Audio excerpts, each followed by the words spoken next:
Desde os primórdios da humanidade, o ato de limpar o corpo e os cabelos não foi apenas uma questão de higiene, mas também de identidade, pertencimento e cultura.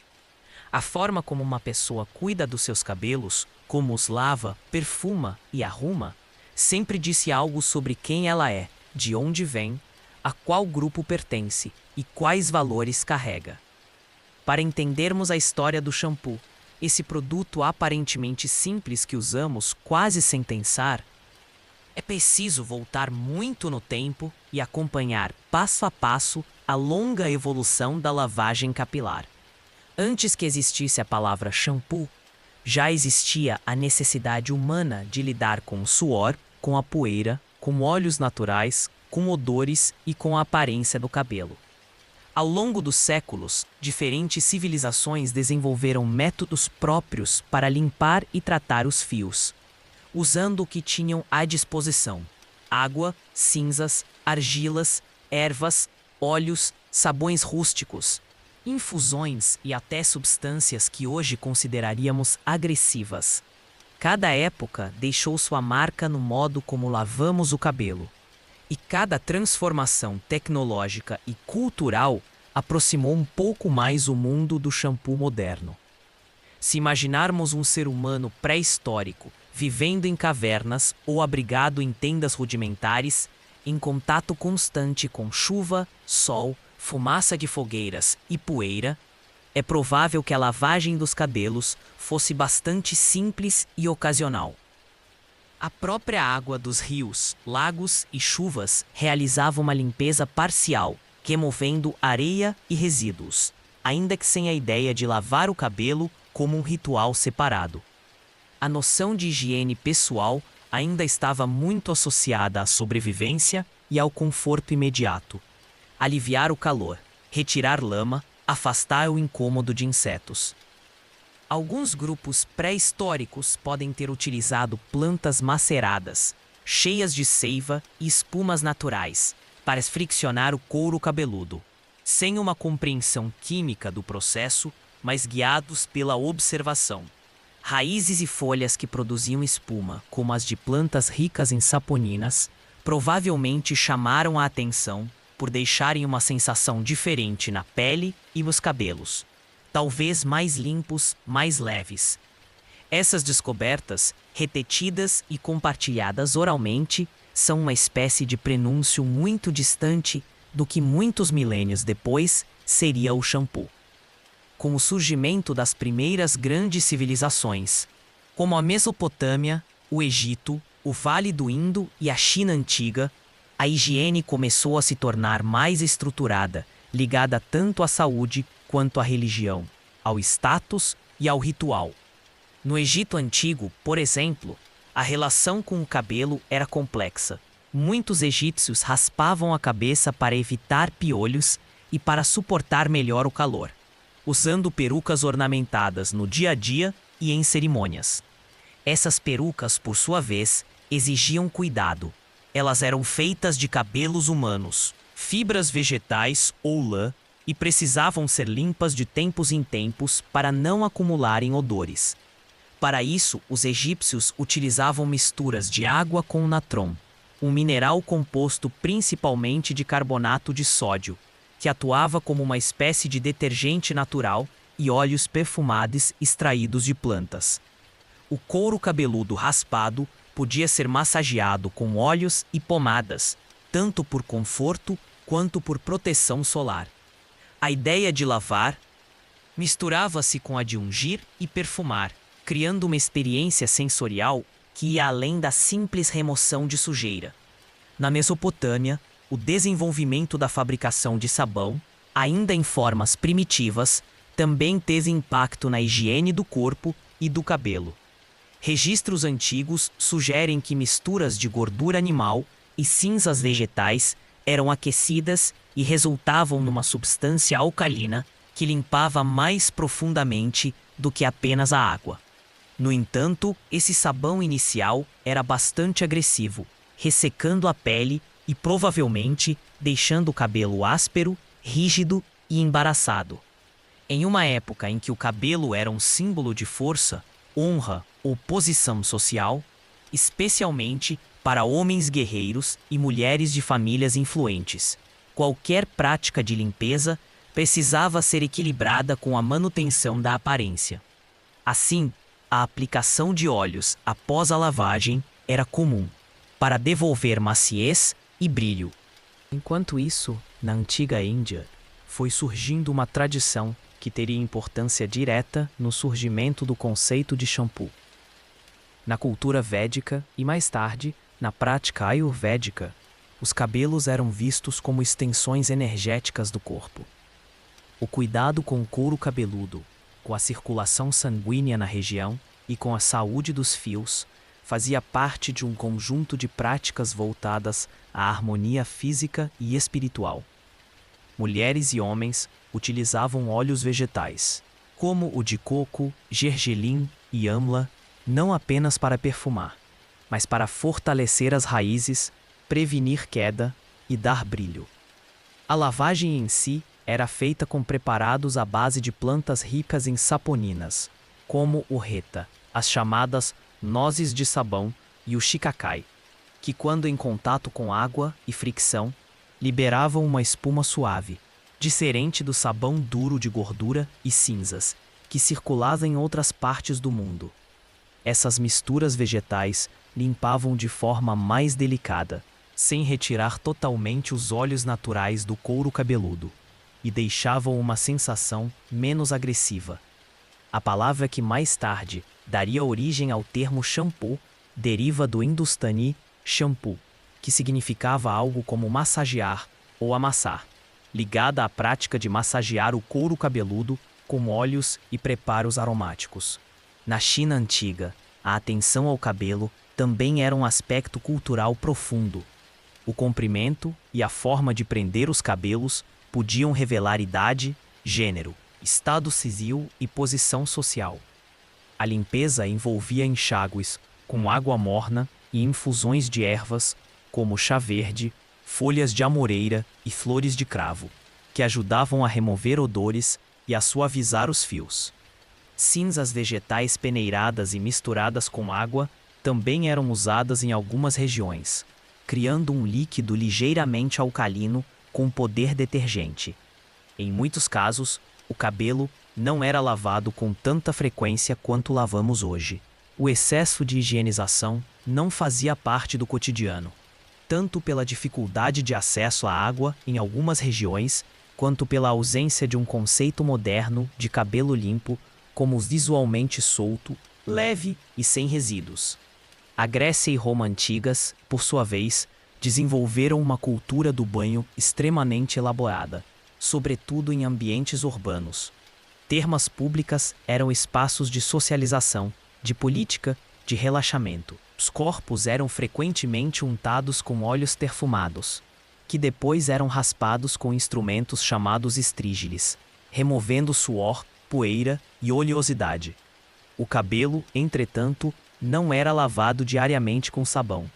A limpeza capilar envolvia, muitas vezes, apenas água e a remoção do excesso de óleo com panos e pentes finos.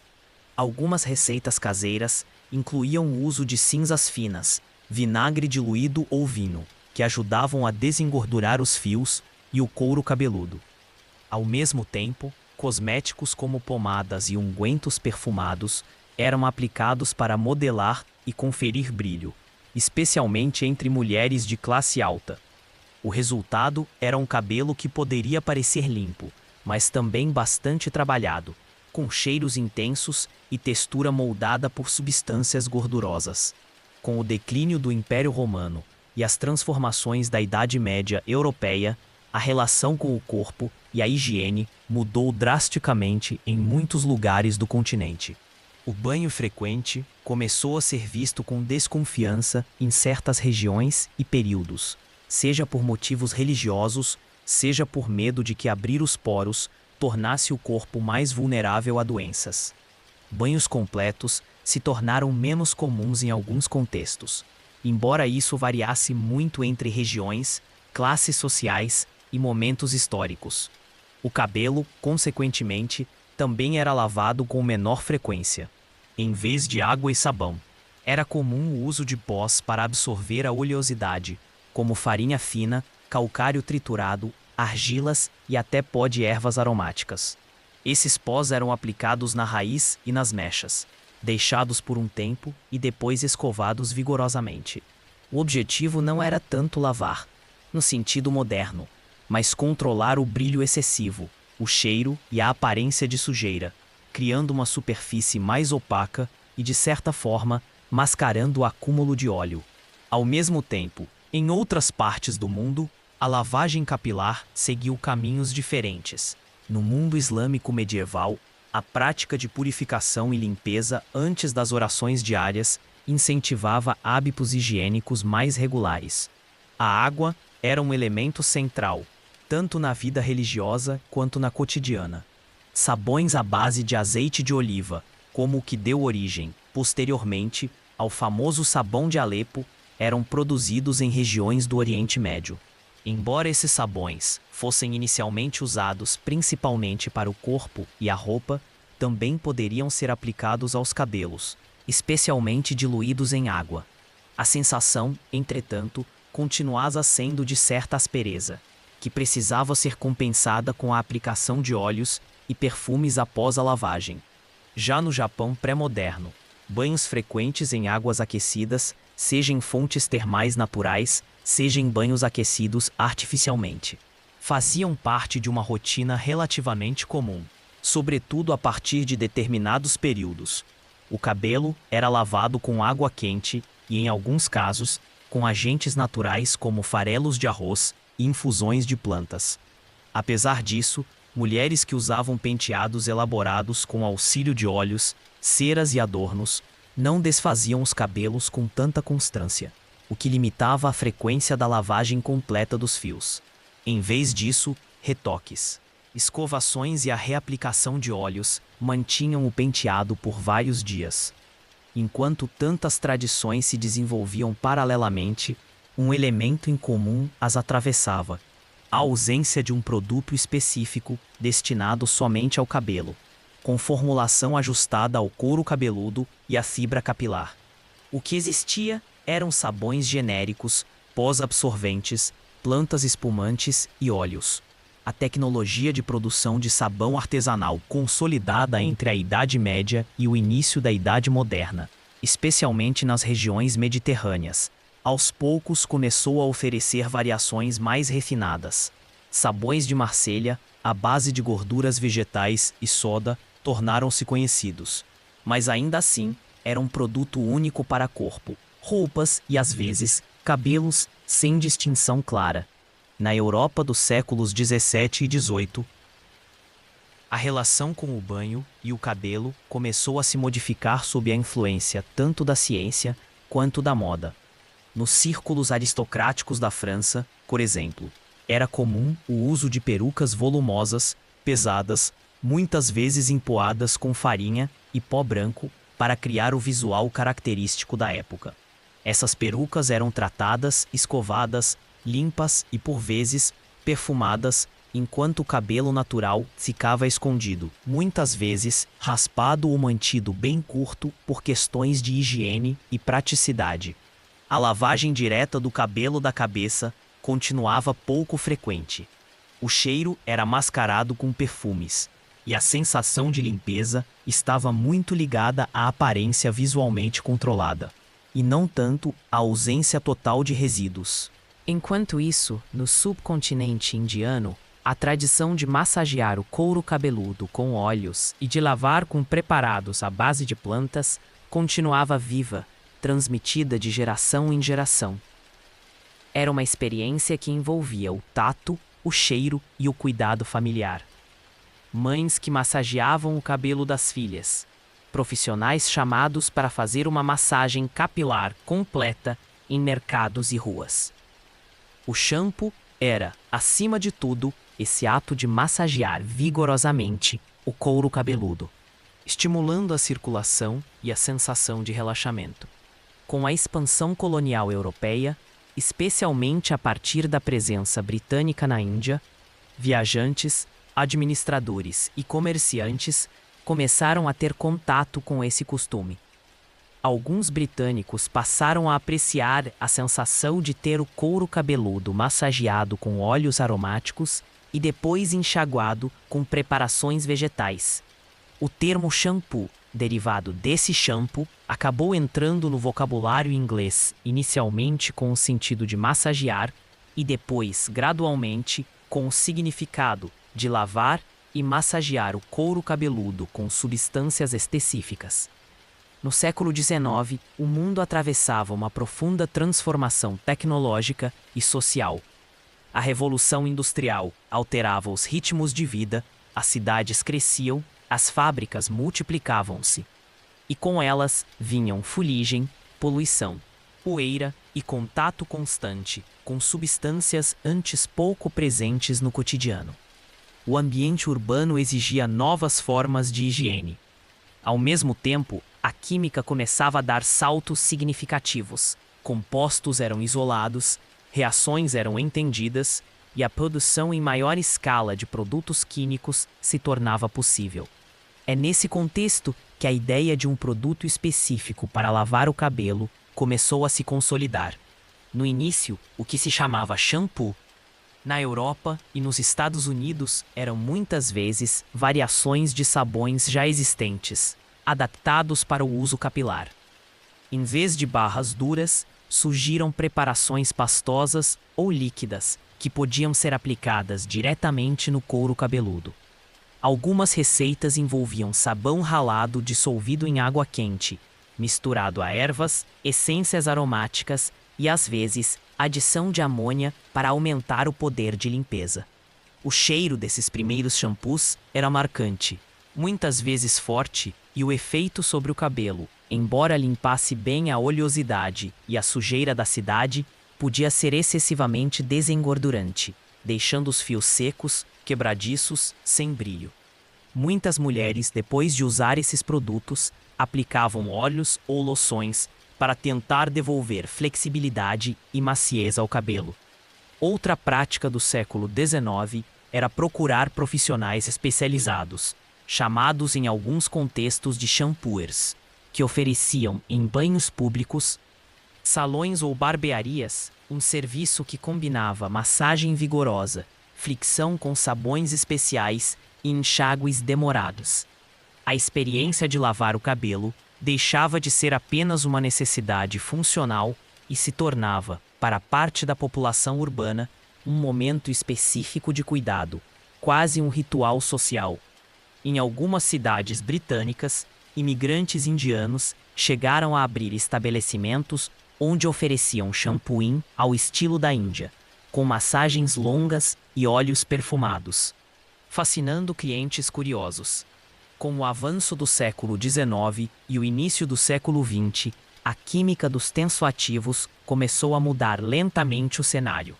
Até então, o sabão comum era o principal agente de limpeza, o resultado da reação entre uma gordura e uma base forte, como a soda cáustica. A grande virada viria com a descoberta e popularização dos detergentes sintéticos. Esses compostos, diferentes do sabão tradicional, podiam ser projetados para funcionar melhor em diferentes níveis de dureza da água e causar menos depósito de resíduos. Assim, começaram a surgir formulações líquidas baseadas em tensoativos como sulfatos, capazes de gerar muita espuma e limpar de forma eficiente, mesmo em águas ricas em sais minerais. O início do século XX marca o nascimento do shampoo líquido moderno. Em vez de barras de sabão, as pessoas passam a encontrar frascos contendo um líquido viscoso, perfumado, elaborado especialmente para o cabelo. Um dos grandes marcos foi o desenvolvimento, na Alemanha e em outros países europeus, de shampoos que utilizavam detergentes sintéticos em vez de sabão. A experiência de uso era diferente. A espuma parecia mais abundante, o enxágue era mais fácil e a sensação no cabelo, especialmente quando se ajustava o pH da formulação, podia ser mais suave. Ainda assim, muitos dos primeiros shampoos sintéticos eram focados quase exclusivamente na limpeza, sem tanta preocupação com condicionamento ou nutrição do fio. À medida que as décadas avançavam, especialmente a partir dos anos 1920 e 1930, o shampoo começou a se tornar um item cada vez mais comum nos lares urbanos. Propagandas em jornais, revistas e, posteriormente, no rádio, exaltavam a ideia de cabelos limpos, brilhantes e sedosos como sinônimo de modernidade e saúde. A frequência de lavagem, que antes podia ser semanal ou até menos, começou a aumentar em algumas regiões. Produtos mais acessíveis, vendidos em farmácias e mercearias, tornaram possível que mais pessoas incorporassem a lavagem regular com shampoo à rotina. A experiência humana da lavagem capilar mudou novamente. O cheiro dos produtos, muitas vezes florais ou frutados, a espuma abundante cobrindo toda a cabeça. O enxágue com água corrente em casas que começavam a ter encanamento interno. Lavar o cabelo deixava de ser um procedimento trabalhoso, que exigia aquecer grandes quantidades de água e se transformava, para muitos, num hábito de banheiro equipado com chuveiro. Com o avanço da indústria cosmética, principalmente após a Segunda Guerra Mundial, o shampoo entrou numa nova era de sofisticação. Os químicos passaram a entender melhor a estrutura do fio de cabelo. Composto em grande parte de queratina, bem como a importância do pH do produto para não abrir demais as cutículas e não ressecar o couro cabeludo. Assim surgem os shampoos com pH mais próximo do neutro ou ligeiramente ácido, menos agressivos, capazes de limpar sem agredir tanto.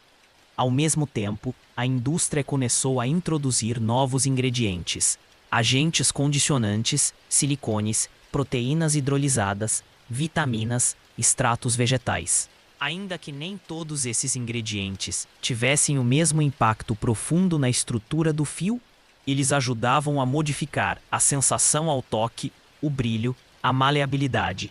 Na segunda metade do século XX, a segmentação de mercado criou uma infinidade de variações de shampoo. Já não havia apenas shampoo para cabelo, mas sim produtos para cabelos secos, para cabelos oleosos, para cabelos normais, para caspa, para cabelos tingidos, para cabelos finos e sem volume. Cada rótulo prometia um benefício específico, respondendo a novas preocupações estéticas que surgiam num mundo cada vez mais atento à imagem pessoal.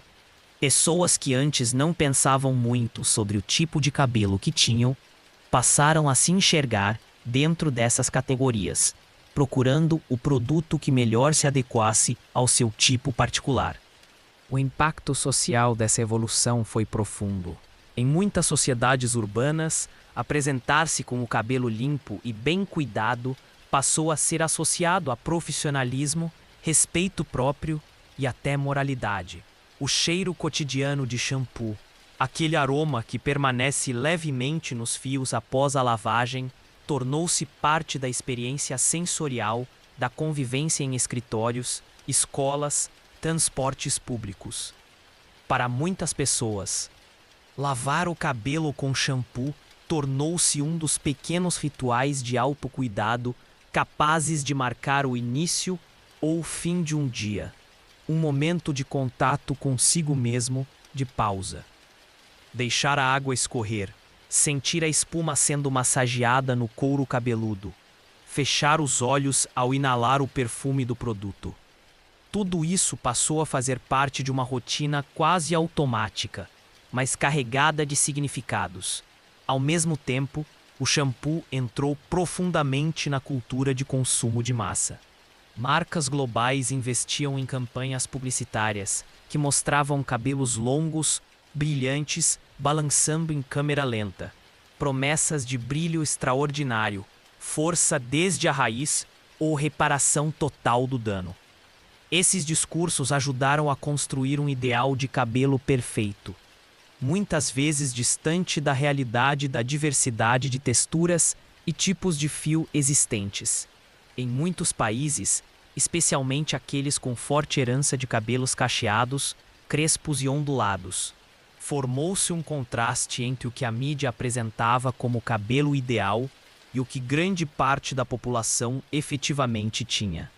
O shampoo, junto com outros produtos de alisamento, tinturas e modeladores, converteu-se em ferramenta de transformação da imagem de si.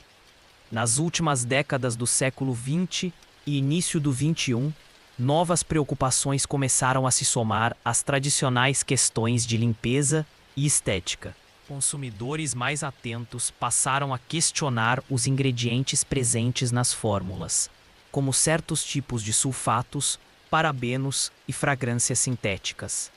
Surgiram movimentos em prol de shampoos chamados de mais naturais, utilizando tensoativos considerados mais suaves, inspirados em compostos vegetais e reduzindo a presença de conservantes ou corantes. Ao mesmo tempo, a questão ambiental ganhou relevância.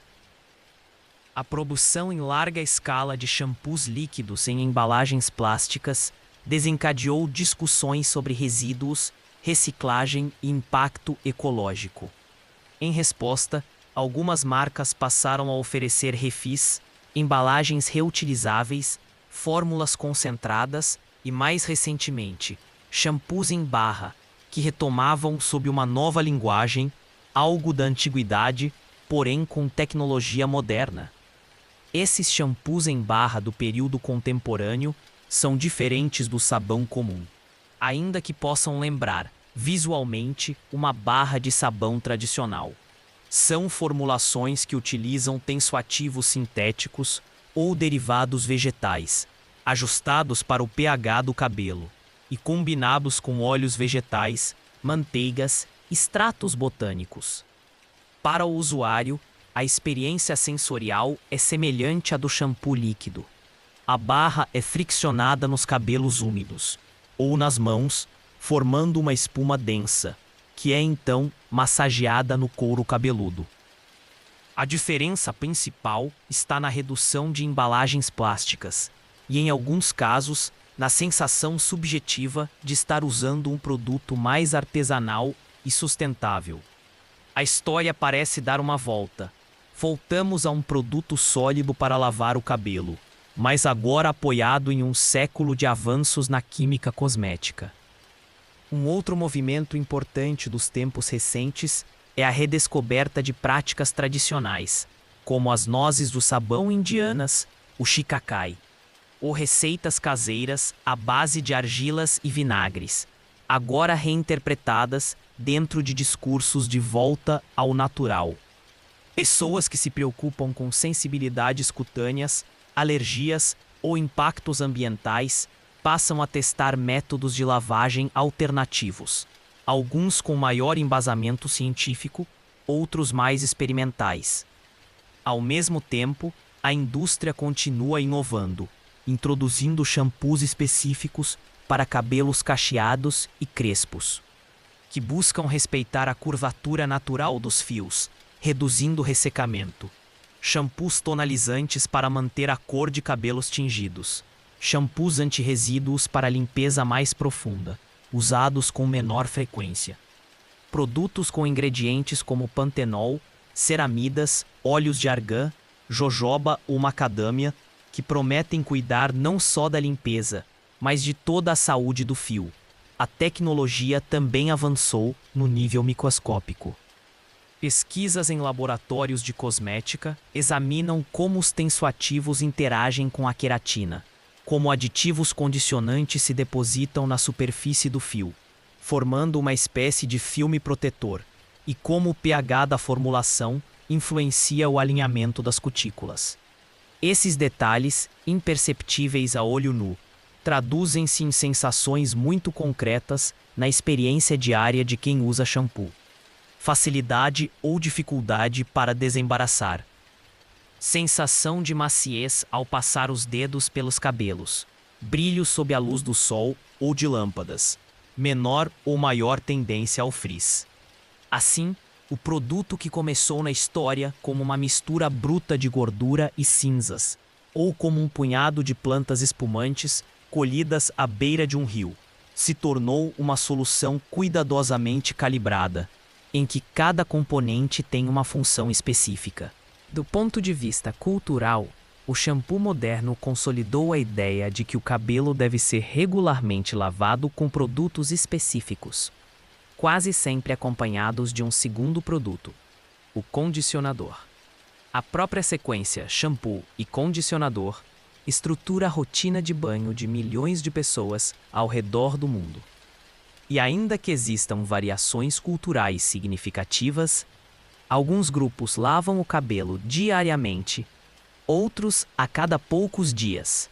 Alguns mantêm rituais especiais para datas importantes. Há um consenso cada vez mais enraizado de que o cuidado capilar regular é parte integrante da apresentação pessoal. Campanhas publicitárias, influenciadores digitais, cabeleireiros e dermatologistas participam desse diálogo constante sobre a frequência ideal de lavagem, os tipos de shampoo indicados, as melhores formas de aplicar o produto, massagear o couro cabeludo e enxaguar.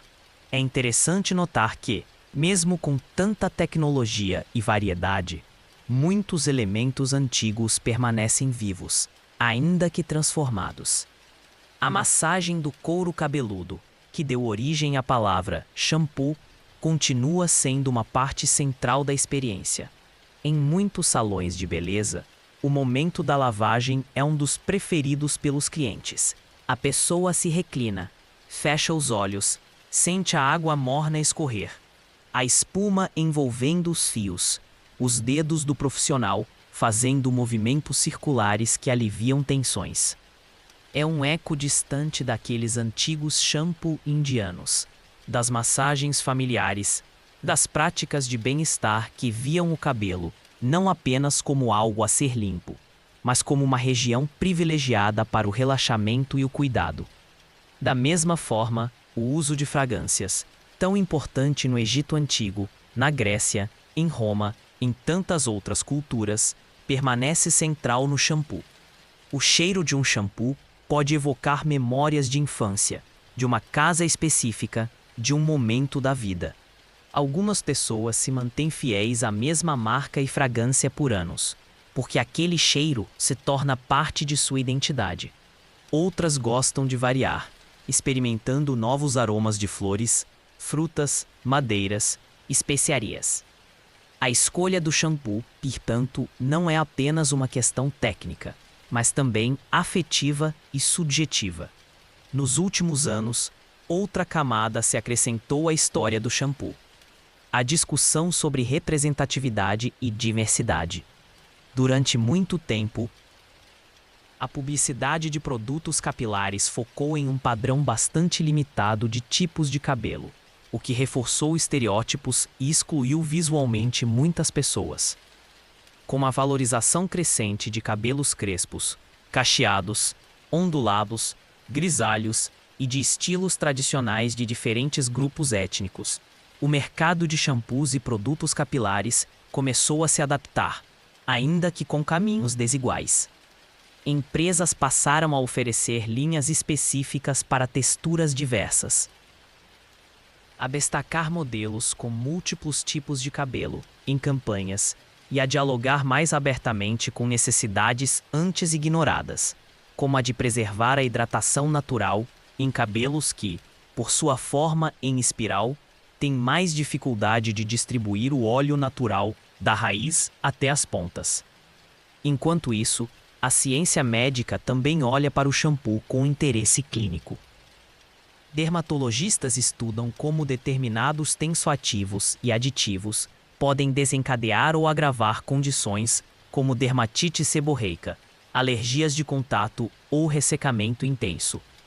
Shampoos anti-caspa com substâncias como zinco piritionato, cetoconazol ou ácido salicílico ilustram como esse produto se tornou também um veículo terapêutico, não apenas cosmético. Pessoas que convivem com coceira, descamação ou oleosidade excessiva encontram nesses shampoos especiais um recurso de tratamento que afeta diretamente sua qualidade de vida, sua confiança e seu conforto diário. No plano mais amplo, a história da lavagem capilar e do shampoo é também a história de como a humanidade lida com a própria imagem diante do espelho. Em cada época, o que se considerava cabelo limpo variou, assim como as expectativas sobre brilho, volume, cheiro e textura. Um couro cabeludo perfumado com óleos podia ser mais valorizado do que a ideia de ausência total de resíduos. Na Idade Média, camadas de pó e perfumes mascaravam o que hoje veríamos como falta de lavagem. Na modernidade urbana, a sensação de cabelo leve, solto, sem qualquer traço de oleosidade, passou a ser o ideal. Ainda que, do ponto de vista biológico, uma certa quantidade de óleo natural seja essencial à saúde dos fios. Ao chegar ao presente, podemos dizer que o shampoo, tal como o conhecemos hoje, é o resultado de um longo encadeamento de descobertas, experimentos, mudanças culturais e avanços tecnológicos. Desde as primeiras plantas espumantes usadas por povos antigos, passando pelo sabão bruto de gordura e cinzas, pelos banhos públicos romanos, pelas perucas empoadas da aristocracia europeia, pelas massagens capilares indianas que deram nome ao produto, até chegar às fórmulas atuais, repletas de ingredientes cuidadosamente escolhidos. Houve sempre a mesma busca de fundo: encontrar uma maneira de manter o cabelo limpo, agradável ao toque, harmonizado com os padrões de beleza e higiene de cada tempo. Hoje, quando alguém gira a tampa de um frasco de shampoo, aperta-o sobre a palma da mão e leva esse líquido perfumado à cabeça, está sem saber, repetindo gestos que se transformaram e se sofisticaram ao longo de milênios. A espuma que se forma entre os dedos carrega, de forma invisível, a herança de inúmeros povos, crenças e tecnologias.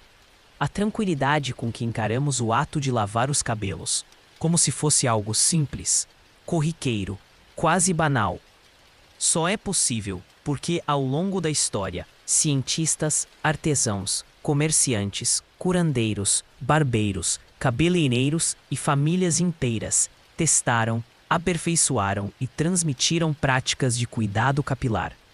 Na contemporaneidade, o estado da lavagem capilar é marcado por uma curiosa combinação de alta tecnologia e retorno às raízes. De um lado, laboratórios desenvolvem moléculas específicas para suavizar a ação dos tensoativos, proteger a cor dos fios tingidos, reduzir danos térmicos causados por secadores e chapinhas. Do outro, grupos de pessoas resgatam receitas ancestrais, questionam o uso diário de detergentes fortes, experimentam períodos sem shampoo convencional, em busca de um equilíbrio diferente com a oleosidade natural do cabelo. O futuro do shampoo, portanto, parece apontar para um diálogo constante entre inovação e tradição, entre ciência e cultura, entre a padronização industrial e a personalização das rotinas individuais. Quando pensamos na história do shampoo, não estamos apenas descrevendo a trajetória de um produto de higiene. Estamos observando como a humanidade aprendeu a se olhar no espelho, a sentir com as mãos a textura dos próprios fios, a valorizar o conforto de um couro cabeludo limpo e a associar o frescor pós-banhos às sensações de renovação, confiança e bem-estar.